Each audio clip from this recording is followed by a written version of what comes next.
નમસ્કાર, ગુજરાતમાં આપનું સ્વાગત છે। ગુજરાતમાં ઉત્તર પશ્ચિમ દિશામાંથી નીચલા સ્તરે વહેતા ગરમ પવનના કારણે ગરમીનો પારો ઉચકાઈ ગયો છે। રાજ્યના અનેક શહેરોમાં હાલ દિવસનું જે મહત્તમ તાપમાન છે ને તે સામાન્ય કરતા 2 થી 3 ડિગ્રી વધુ નોંધાયું છે। હવામાન વિભાગે કચ્છમાં આગામી 3 દિવસ માટે તો હીટવેવની આગાહી કરી દીધી છે। દર્શક મિત્રો, આ વર્ષે આપણે વાત કરીએ ને તો રાજ્યમાં એપ્રિલ મહિનો આકરો જશે તેમ તો કહેવાયું જ। એપ્રિલ મહિનાની શરૂઆતથી જ ખૂબ ઝડપથી તાપમાન વધી રહ્યું છે। જો કે વિશ્વભરમાં 2023નું વર્ષ સૌથી ગરમ રહ્યું તેમ પણ કહેવાય છે અને ગત માર્ચ મહિનો અત્યાર સુધીનો સૌથી ગરમ મહિનો રહ્યો તેમ કહેવાય રહ્યું છે।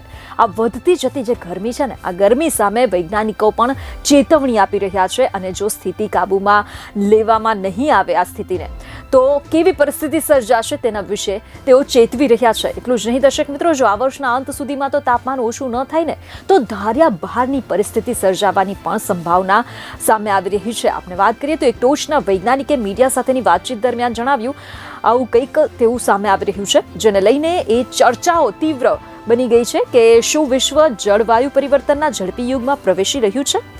માર્ચ મહિનો સૌથી ગરમ રહ્યા બાદ હવે શું ગરમી બેકાબુ બની જશે આવનાર સમયમાં? વાત કરીએ ડિટેલમાં તો દર્શક મિત્રો, આ પ્રકારના હવામાન માટે અલ નીનોને જવાબદાર ગણવામાં આવે છે। એવો અંદાજો લગાવવામાં આવી રહ્યો છે કે થોડા સમય પછી તાપમાનમાં થોડા દિવસો માટે ઘટાડો થશે, પરંતુ ઘણા વૈજ્ઞાનિકોને એ વાતની ચિંતા છે કે આ તાપમાન નીચે ન પણ આવે। નાસાના ગોદાર્ડ ઇન્સ્ટિટ્યૂટ ફોર સ્પેસ સ્ટડીઝના ડિરેક્ટર ગાવિન સ્મિથે મીડિયાને એમ જણાવ્યું કે આ ઉનાળાના અંત સુધીમાં જો ઉત્તર એટલાન્ટિક કે અન્ય કોઈ પણ સ્થળે રેકોર્ડ બ્રેક તાપમાન હજુ પણ જોવા મળે ને તો એવું સમજી લેવું કે આપણે ખરેખર ધાર્યા બહારની પરિસ્થિતિમાં પ્રવેશી ચૂક્યા છીએ। અહેવાલો પર નજર કરીએ તો યુરોપિયન યુનિયનની કોપરનિકસ ક્લાઇમેટ ચેન્જ સર્વિસનું એમ કહેવું છે, તે અનુસાર એવું જાણવા મળી રહ્યું છે કે વિશ્વમાં જ્યારે ઔદ્યોગિકરણનો સમય શરૂ થયો, એટલે કે જ્યારથી લોકોએ મોટા પ્રમાણમાં અશ્મિભૂત ઇંધણનું દહન શરૂ કર્યું, એ સમયની સરખામણીએ માર્ચ 2024 એ 1.68 ડિગ્રી સેલ્સિયસ વધુ ગરમ હતું। હવે જો કે દર્શક મિત્રો, હાલ પૂરતું તાપમાનમાં વધારો થઈ રહ્યાના લાંબા ગાળાના ટ્રેન્ડ્સ ખરેખર ખરે અંશે અપેક્ષા અનુસાર કહેવાઈ રહ્યા છે। ઘણા સંશોધકો હજુ પણ એ વાત યોગ્ય માનતા નથી કે વાતાવરણ પરિવર્તન એક નવા તબક્કામાં પ્રવેશી રહ્યું છે। માર્ચ મહિનો સૌથી ગરમ હશે એવી અપેક્ષા તો પહેલેથી જ હતી, પરંતુ વૈજ્ઞાનિકોને એ સમજવામાં મુશ્કેલી પડી રહી છે કે વર્ષ 2023નો અંત કેમ આટલો ગરમ રહ્યો।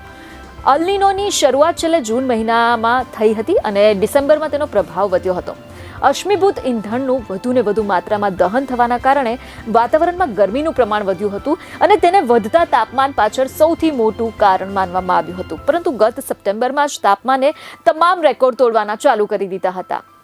એકચ્યુઅલી દર્શક મિત્રો, અલ નીનોની ત્યારે શરૂઆત થઈ હતી અને તે સમયગાળામાં ગરમી શેના કારણે વધી રહી હતી તેનું કોઈ ચોક્કસ કારણ મળી રહ્યું ન હતું તેવું જાણવા મળી રહ્યું છે। એક તરફ વૈજ્ઞાનિકો એ બાબતે સ્પષ્ટ નથી કે પેસિફિક ક્ષેત્રમાં કઈ રીતે પરિસ્થિતિઓ બદલાશે। હાલના અનુમાનો એમ કહે છે કે આ પરિસ્થિતિ અલ નીનોનો ઠંડા ગાળાની જગ્યા લઈ લેશે। દરિયાની સમુદ્ર સપાટીનું ઠંડુ થવું એ તો વૈશ્વિક તાપમાનમાં થોડા સમય માટે ઘટાડો થવા પાછળ કારણભૂત બનશે, પરંતુ તેનો આધાર એ જ વાત પર છે કે તે પોતાને કઈ રીતે બદલશે। જો કે દર્શક મિત્રો, કહેવાય છે કે આવનાર સમયમાં પડકારો ચોક્કસથી ખૂબ મોટા હોઈ શકે છે, પણ આપણે જો કશું કરી શકીશું નહીં તો એવું ચોક્કસથી માની લેવાની જરૂર પડે છે કે આપણે એવા ભવિષ્ય તરફ જઈ રહ્યા છીએ જ્યાં આ બધું ન્યૂ નોર્મલ છે તેમ પણ કહેવાય રહ્યું છે। ધન્યવાદ।